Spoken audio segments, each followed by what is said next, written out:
আপনার মতো ছিলেন না। তো আমি কি মিথ্যা বললাম আপনার সাথে? আপনি যখন ফেঁসে গেলেন মুখই খোলেন না। আপনি তো অপমান করছেন আপনার ওইসব লোকদের যারা প্রশ্ন জিজ্ঞেস করে যে কোরআনে 38টি বৈজ্ঞানিক ভুল আছে। আপনি আমাকে অপমান করা শুরু করলেন। ভাই আপনি এই যা করছেন না স্যার, আমি আপনাকে সম্মান করি। চুপ বেটে।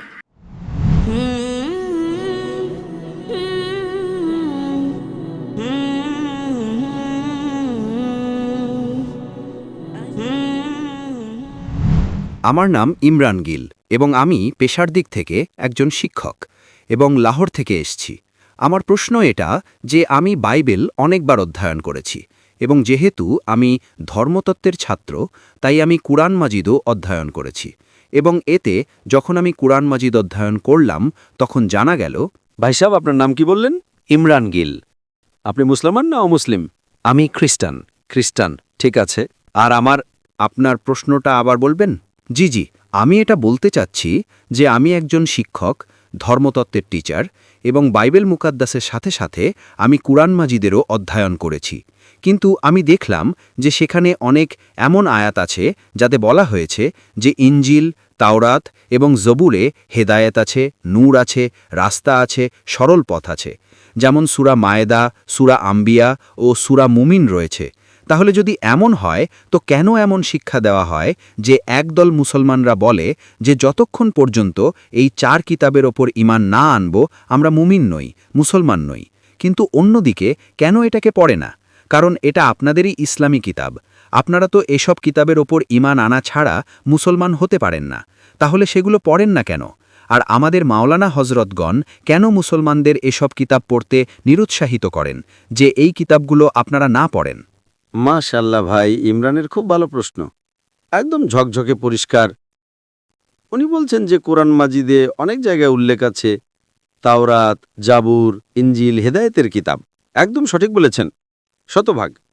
মায়দা, বাকারা অনেক জায়গায় একদম সঠিক। উনি বললেন যে যদি আপনারা মানেন এই কিতাবগুলো আছে তাহলে মুসলমানদের মাওলানারা মুসলমানকে পড়তে কেন বলেন না? কারণ এই কিতাবগুলো উপস্থিতি নেই।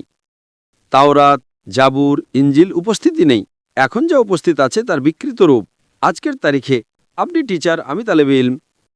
আপনি টিচার না, আমি তুলনামূলক ধর্মগুলোর ছাত্র। যা কোরআনে লেখা হয়েছে যে ইনজিল আল্লাহর ওহী, আমরা ইনজিলকে মানি আল্লাহর কালাম, বাইবেলকে না। বাইবেল কি? বাইবেল এই শব্দ কোথা থেকে এসেছে? বিবলস শব্দ থেকে। বিবলস মানে বইয়ের বই, সঠিক কিনা? আপনি টিচার, হ্যাঁ, এটা আমরা মানি। এখন আপনি পড়বেন মার্কের সুসমাচার, ম্যাথিউর সুসমাচার, জনের সুসমাচার, লুকের সুসমাচার। আমাদের চাই ঈসা আলাইহিস সালামের। ওটা কোথায়? আমরা ওটা চাই যেটা ঈসা আলাইহিস সালামের উপর ওহী নাজিল করা হয়েছিল। এজন্য মাঝে মাঝে মুসলমানরা ভুল করে। আমি বলি বাইবেল, তো আরবিতে অনুবাদ করে ইনজিল। আমি বললাম ভাই সাহেব, আমি বাইবেল বলেছি, ইনজিল বলিনি। এই বাইবেল যেটা সেটা ইনজিল নয়। আল্লাহ তাআলা বলেছেন যে যত কিতাব আগে এসেছে ওগুলোকে সংরক্ষিত রাখার ওয়াদাই করেননি। কিন্তু সূরা হিজর সূরা নম্বর 15 আয়াত নম্বর 9 আল্লাহ তাআলা বলছেন, আমি কোরআন নাজিল করেছি এবং আমি এর হেফাজত করব, কারণ এটা শেষ কালাম। যত কালাম আমি আগে বলে ফেলেছি আমার উত্তরে, যত কালাম কোরআন মাজিদের আগে এসেছে কিতাবে লেখা আছে 4: তাওরাত, জাবুর, ইনজিল, কোরআন। কিন্তু সূরা রাদ সূরা নম্বর 13 আয়াত নম্বর 38 লেখা আছে যে আমি প্রতি যুগে একটি কিতাব নাজিল করেছি। ওয়ালিকুল্লি আজলিন কিতাব। ঠিক, কিন্তু যত কিতাবই কোরআন মাজিদের আগে এসেছে সেগুলো শুধু একটা সময়ের জন্য ছিল, একটি জাতি পর্যন্ত সীমাবদ্ধ ছিল এবং শুধু একদল লোকের জন্য ছিল। উদাহরণস্বরূপ, ইনজিল যা নাজিল করা হয়েছিল, কোরআনে লেখা আছে যে ঈসা আলাইহিস সালাম একজন পয়গম্বর হিসেবে প্রেরিত হয়েছিলেন বনী ইসরাইলের জন্য। বাইবেলেও তার উল্লেখ আছে। তো ওটা সীমাবদ্ধ ছিল। তো যখন সীমাবদ্ধ, আল্লাহ ওটাকে সঠিক মনে করেননি যে ওটাকে সংরক্ষিত রাখবেন।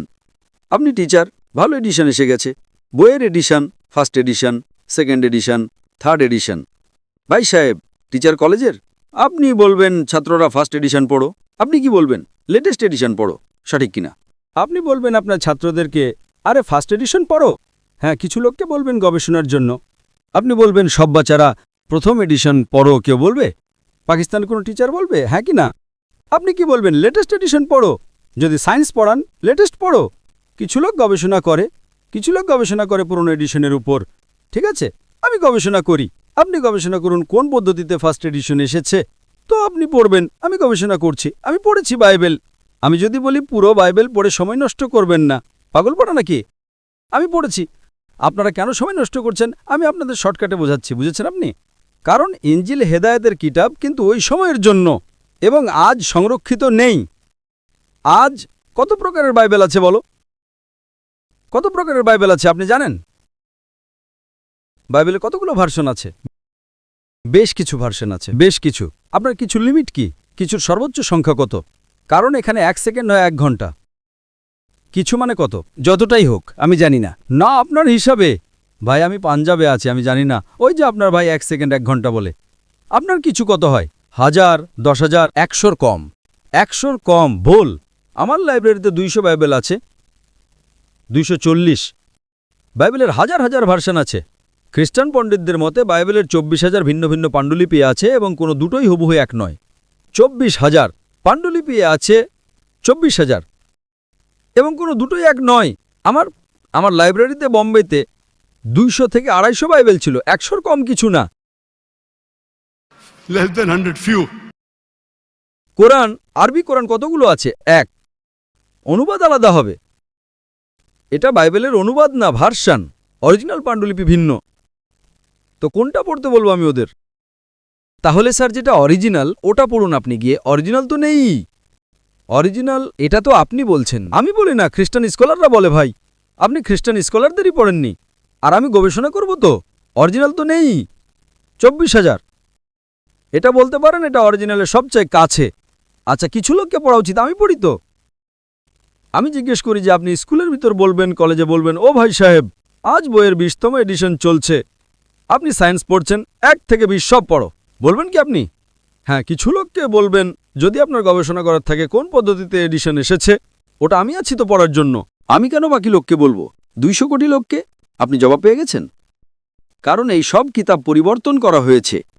আমি জিজ্ঞেস কিন্তু স্যার, কোরআনে তো কোথাও লেখা নেই যে এটা পরিবর্তন হয়ে গেছে। একটা আয়াত কোরআনে নেই যেটা বলে যে এগুলো পরিবর্তন হয়ে গেছে। বরং সেখানে তো পজিটিভ শব্দে আছে যে এতে পথ আছে, হেদায়েত আছে, নূর আছে। এক আয়াত? কি বলছেন, এক আয়াত নেই যেখানে পরিবর্তন হয়েছে? এক আয়াত হাদিসে হবে কিন্তু। এখন আমি বলছি, সূরা বাকারা, সূরা নাম্বার 2, আয়াত নাম্বার 79। فويل للذين يكتبون الكتاب في أيديهم ثم يقولون هذا من عند الله ليشتروا به ثمنا قليلا। ওই লোকদের বলো যারা নিজের হাতে বই লেখে, কিতাব লেখে এবং বলে আল্লাহ থেকে এসেছে। করণের আয়াত এটা। পরিবর্তনের কথা তো বলেনি যে পরিবর্তন হয়ে গেছে। আরে কোরআন থেকে হাত দিয়ে লেখে, ওটাই তো বলেছি না আমি? অরিজিনাল তো উস্থিতি নেই। এই সব যত বাইবেল আছে মানুষের হাত দিয়ে লেখা হয়েছে, আর এর উল্লেখ এই বাইবেলেরই আসছে। এই উল্লেখ যেটা বাইবেলেরই। فويل للذين يكتبون الكتاب في أيديهم ثم يقولون هذا من عند الله ليشتروا به ثمنا قليلا فويل لهم مما يكسبون فويل لهم مما। উনি বলছেন যে বলে দাও তাদের যারা কিতাব নিজের হাতে লেখে এবং বলে এটা আল্লাহ থেকে এসেছে। তারা কেন লেখে? কিছু টাকা কামানোর জন্য। বলে যে সেটা তাদের, এটা ভুল। স্যার, আমি কি কিছু বলতে পারি? না, আপনি বলতে পারেন না। ঠিক আছে। দয়া করে বলবেন না, কারণ যদি আপনি একজন ভালো প্রফেসর হন, আমি আপনাকে 30 বার জিজ্ঞেস করেছি, আপনি বলবেন 4টে এডিশন পড়তে চুপ করেছিলেন। चुप बेटे।